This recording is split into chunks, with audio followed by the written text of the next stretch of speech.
Hello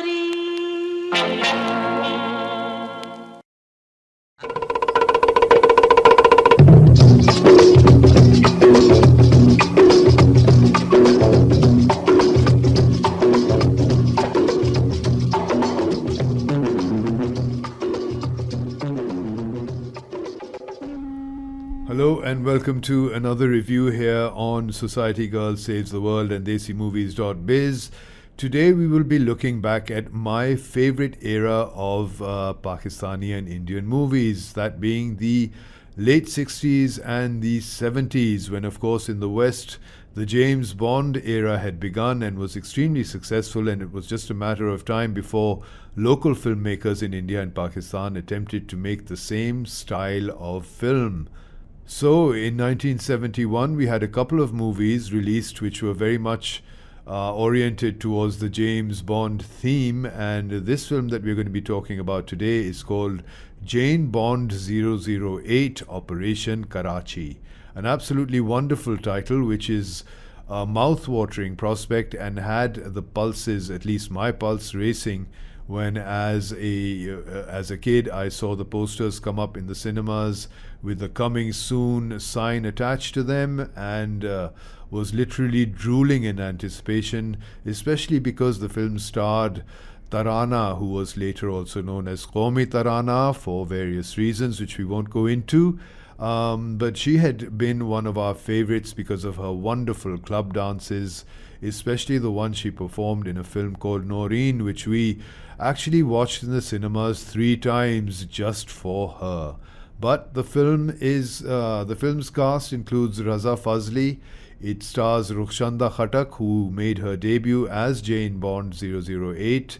It was her first and last film. The film also stars Tarana and Saqi as the super villain, and Nigo as well.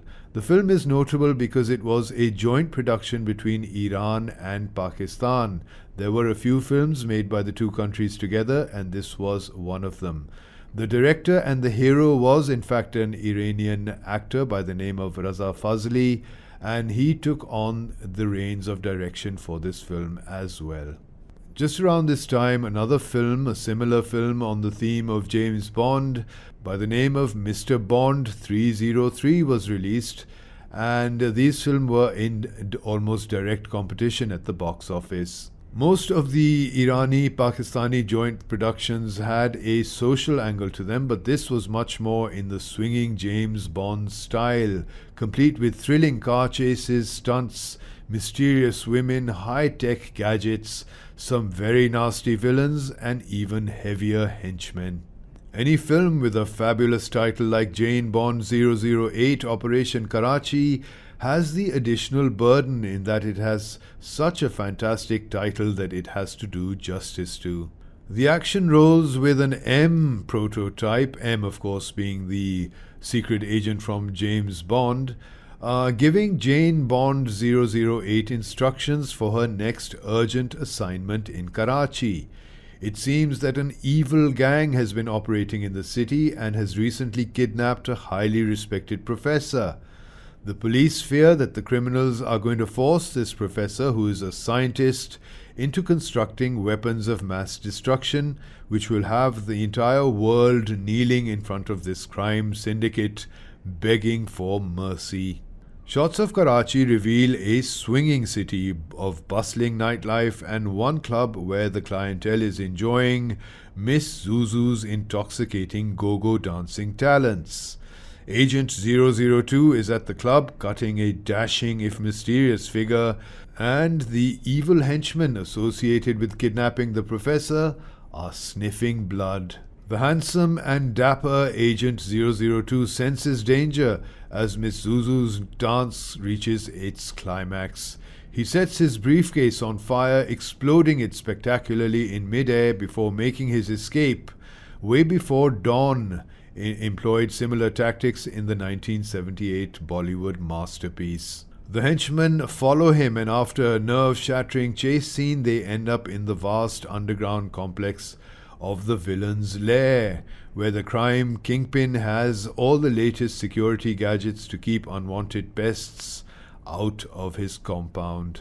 The villain's oscillators start making some bizarre, alarming sounds as they detect Agent 002 making his intrusion. The agent proceeds to bravely take out some henchmen before he is finally subdued, and unknown to Jane Bond 008, he will now be lying in a shallow grave rather than assisting her on the challenging and sensitive assignment to save Karachi and the world.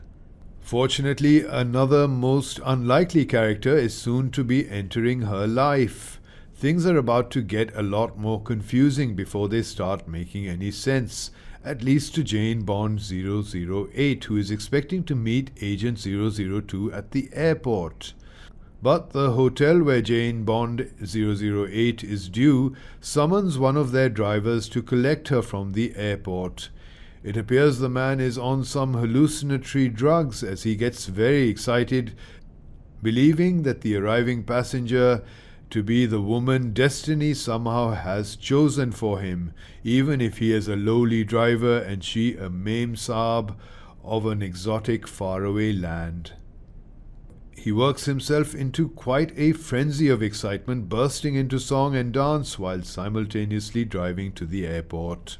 Jane Bond arrives soon enough and the driver is stunned at his good fortune as she cuts a stylish, dashing, fashionable silhouette with her massive 60s style goggles and fine tresses. She hops into the car thinking the driver is 002, her contact and fellow agent, and she proceeds to ask him the coded questions. Maybe it was just the jet lag, but for some bizarre reason she decides that he is Mr. MacDonald, aka Agent 002, and proceeds with her plan with her aide, the driver, beside her.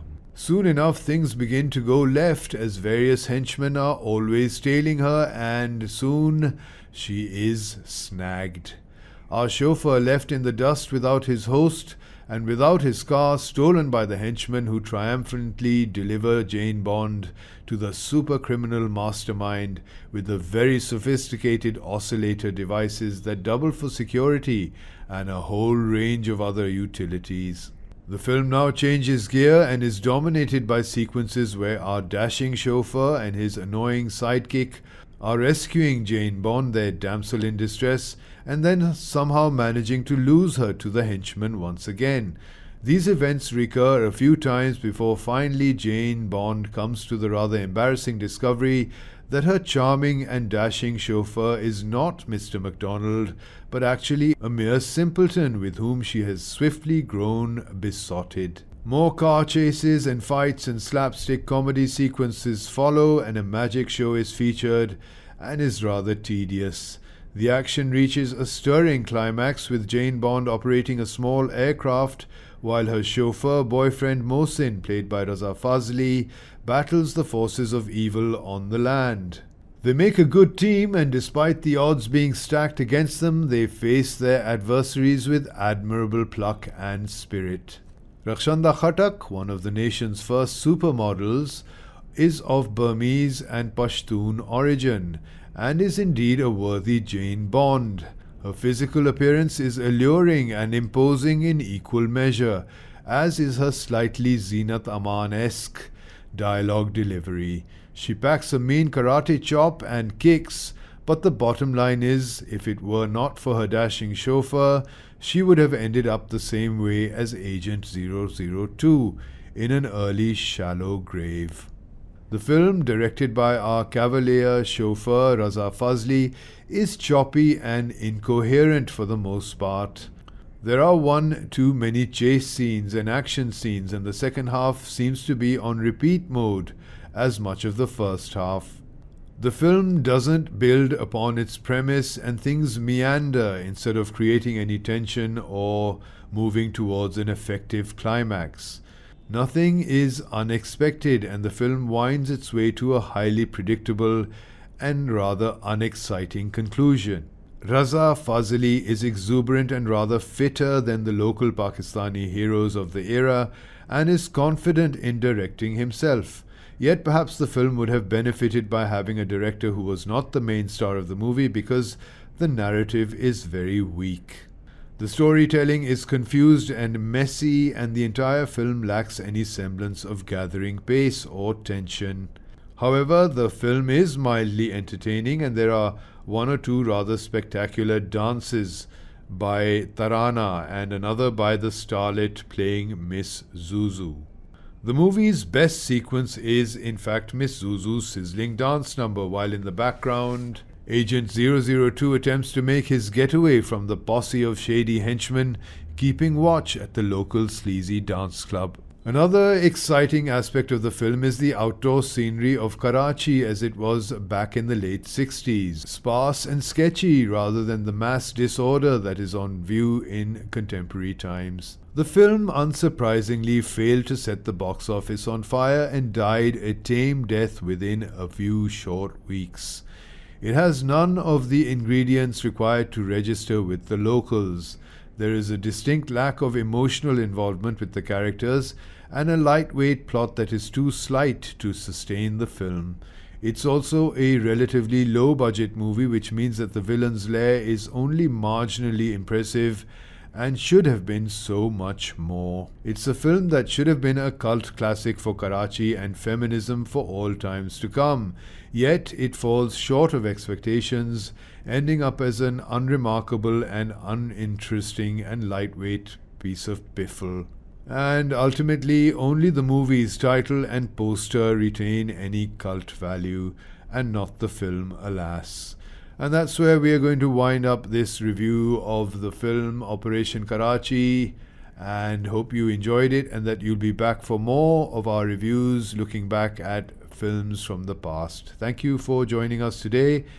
Take care and goodbye.